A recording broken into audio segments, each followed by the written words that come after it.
Okay, in the second half of this chapter, let's try to get a little bit deeper into some of the statistics, kind of an understanding of what's going on with the data. Eventually, why this is important is it kind of flows into the next chapter that we're going to discuss, which has to do with the capital asset pricing model, which is a theory that describes the risk and return that we see in the real world. So let's talk a little bit about a normal distribution, or what's referred to as a normal distribution, or a bell curve, if you will. It's separated into some parts. There's two parts, left and right. Each side represents, let me kind of go back, from end to end, this curve represents 100% of the opportunities that are available or outcomes that are possible for an event. So from the mid to the right, from 0 here to the right, that's the mean. To the right, that's 50%. And the distribution is segmented into distances, if you will. It's a standard deviation. If you remember, standard deviation measures the dispersion about the mean. So here's the mean, here's -1 standard deviation, here's +1 standard deviation. So again, we don't need to worry about how the curve is created or anything other than to understand is that the statistics that we're talking about are based on this kind of distribution. So what happens if the data is not this distribution? What happens if it's something different? So we do have to be concerned about that, and we'll talk about that as we go on in the course and in this chapter. So investment management's easier with normal returns. That means standard deviation is a good measure of risk. If we have symmetric returns, portfolio returns will also be symmetric as well. They'll be normally distributed. So we only need the mean and the standard deviation to estimate future scenarios.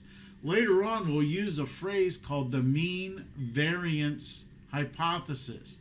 Essentially states that you really only need to know two things. What is the expected return or the mean of a security, and what is the risk of the security or its standard deviation, to be able to choose between two things. In the end, we want to create portfolios. So how securities react with each other within those securities is also important. So there is a statistic called correlation that's going to help explain what happens when we combine things. So if we look at this normal curve, right, what characteristics make it not normal, if you will? So there's two things that we can calculate, something called skewness and something called kurtosis. Skewness talks about whether or not the curve is in this bell-shaped curve, or is it kind of lopsided? Is there more distribution to the left or right of the curve? That means it has skew. Kurtosis means that for some reason the ends, there's more outcomes that are in the far end than what you would think there should be normally. So the challenge is, if our data has these characteristics, then standard deviation is not a complete measure of risk. In other words, the Sharpe ratio is not a complete measure of performance. So it's not a good measure of risk reward, if you will. So here is what skew means. The skew, the purple here, is skew, right? Or is, excuse me, right here. Normal is the pink, the light here. You see it goes up and down. And we can see that The dark is a little bit positive skewed. It's a little bit to this side. And the darker pink is a little bit, that's negative skewed. So positive skew, if it is positive, it looks more like this black line than the right line, then what we would say is that standard deviation overestimates risk. So what we don't want to do is we don't want to underestimate risk. If you estimate risk, what that implies is you might choose bad investments because you don't think they're as risky as they really are. So we would like to find negative skew if it's possible. Kurtosis just measures these tails. If you notice, the pink is a little bit higher. Again, if it's less than 0, then we would be overestimating risk, right? Overestimating risk means that what? That we say it's really high, but it's low. So kurtosis, we would like that to be a certain value, right? We would like it to be lower rather than higher so that we would not overestimate the risk within our portfolios. So there are other ways we can measure risk if this is a challenge. There's something called value at risk. Now there's a video that I provided for this that describes value at risk a little bit more. But essentially it looks at losses that are found in a very low percentile. So basically it looks at like the 5th or the 1st percentile and looks at the rate of return that you could lose in that very worst kinds of opportunities, you will, or distributions. There's also something called the expected shortfall. And again, this focuses on the expected losses in worst case scenarios. So it looks at the left-hand side of the tail that looks at negative outcomes and attempts to measure their expectations. There are a couple other things. There's the lower partial standard deviation. It's very similar to the usual standard deviation, but it only looks at standard deviations and those the distributions to the left of the mean. So if symmetry is a problem, right, this might help us to address some of the issues with that. There also is something called the Sortino ratio, which is a ratio of the excess returns found in this lower partial standard deviation. So again, just suffice to say, there are other ways to measure risk besides standard deviation if skew and kurtosis turn out to be a problem. So let's look at some real data. I've gathered some of this data over time, and I have 5 stocks here: Amazon, Harley-Davidson, Starbucks, Molson Coors, and Berkshire Hathaway. And I've also created 2 portfolios with those returns. And what I want to do is just concentrate on the statistics, right? So which ones have the highest returns? Amazon has the highest returns. Harley-Davidson, the lowest returns. What about standard deviation? Going across the board, you can find out that also what? Amazon also has the highest risk, but followed closely by Harley-Davidson is a fairly risky stock. If we look at coefficient of variation, we find out that there's a wide range of differences here. And again, because of the very low return, even though it's negative, the coefficient of variation number for Harley-Davidson is a little bit on the strange side. But we can see when you look at comparisons, these other 2 stocks, Starbucks and TAP, are more risky than Amazon when you think about a relative comparison, if you will, between securities. What's the chance you could lose money? Well, there's a 35% chance you could lose money with Amazon. There's a 58% chance you could lose money with Harley-Davidson. if you did lose money, what is the average loss? That's this number.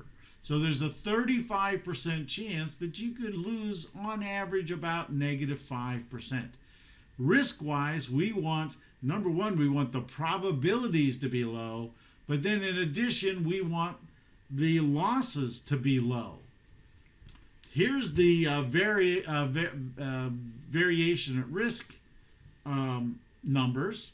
And again, you look here at a 5% level, right? 13.04%. You want this number to be as close to zero, if not positive, as you can get it. And again, it just looks at sort of a maximum loss, you will, or a maximum probability of loss. So again, let's look at skew, right? Skew says if it's positive, it implies overestimation, and I don't want to overestimate. And if you look across the board, with the exception of Starbucks, we find that the data here is positively skewed. So that means we're going to overestimate risk. Kurtosis, if it's negative, it implies overestimation. So again, with kurtosis, there's really only a couple that appear to be or have fat tails. So what does this tell us, right? Well, it tells us, number one, is that with respect to skew, we may be overestimating risk. Now, when we move to portfolios, what we find is that the numbers get smaller. They get closer and closer to zero. So what this might imply is as we build portfolios, larger and larger portfolios may ultimately approach a normal distribution so that we can use the statistics we've been talking about. And the last statistic that we've talked about over time is the Sharpe ratio. And you can see here that, Amazon's 0.34, Harley Davidson, we know that's negative. But if you look at the portfolios perform better than any of the individual securities. So building these portfolios apparently is going to give us a greater risk-reward relationship. If you look at real data, Treasury bills averaged about 3.47%, T-bonds 6, stocks 11.7, and here we have the standard deviations of these stocks. What we would like to do is calculate the risk premium. Essentially, it's 6% minus 3.47 tells us that the risk premium is around 2.53%. The risk premium for stocks is about 8.3%. So again, what does that mean? If you buy an average stock, you would expect to earn 8.3% above whatever the T-bill rate was. We also can calculate the Sharpe ratio, and in the notes down below, I've done this calculation. The Sharpe ratio for T-bonds is about 0.252. So it's a relatively low risk-reward relationship. The Sharpe ratio for stocks, which is the market premium, right? 11.7 minus 3.47. Divide that by standard deviation. The risk-reward ratio, or the Sharpe ratio for stocks, is about 0.409. So essentially it's telling us, on average, if you buy stocks instead of treasury bonds, you get a greater reward for every point of risk that you take. So what does this tell us in general? Over the second half of the 20th century, we've had relatively high average returns. There are differences in sizes of companies, though, right? Market capitalization, the size of companies, is highly skewed to the right. There are a few gigantic companies, but there are many, many small companies, right? So we have a skewing, right? We have a distribution that's frequency-wise is moving toward a greater number of smaller companies than larger companies. And what we typically find is that the annualized returns for small stocks is higher than it is for large stocks. So again, the distribution is not quite normal. So what does this tell us? The normal distribution is generally a good approximation of returns. With this data, the variation at risk indicates there's no greater tail risk than normal. The I forget what that thing's called. I'm sorry, I lost my brain. Expected shortfall ratio also tells us that in general, there's no evidence against normality. So in general, we can say that the data is usually pretty normal. Some portfolios have some negative skew, and in general, positive kurtosis is present all the time. So positive kurtosis means we're underestimating risk, which is good. Negative skew means we are underestimating risk. So in general, we could probably say we're pretty normal, but when we're not normal, when we don't have a normal distribution, it appears that we'll probably be underestimating rather than overestimating risk. And final, let's just take a look at the world, right? How does the world reward investment in equities? So what we have here is the data, all right, that measures excess returns in 20 countries. So it looks at the excess return, right, the return of the stock market relative to the market's returns, the risk-free returns. And we can see that when you get to the far right here, from the United States over, right, we're talking 6% or better. In fact, Portugal, Italy, Germany, not counting 1922, not counting these countries, Japan, Finland, etc., they all have relatively high excess returns for their particular country's equities. What we want to do, though, what would be interesting in seeing is what is the Sharpe ratio for these countries. Because we know it's not the excess return that's most important. What's most important is the excess return relative to the risk that we take. So that would be, for me, would be the nicer portfolio or nicer picture to see with respect to excess returns. So hopefully that was a little bit of a glimpse at risk. We'll be talking about it, obviously, in almost every single chapter from here on out.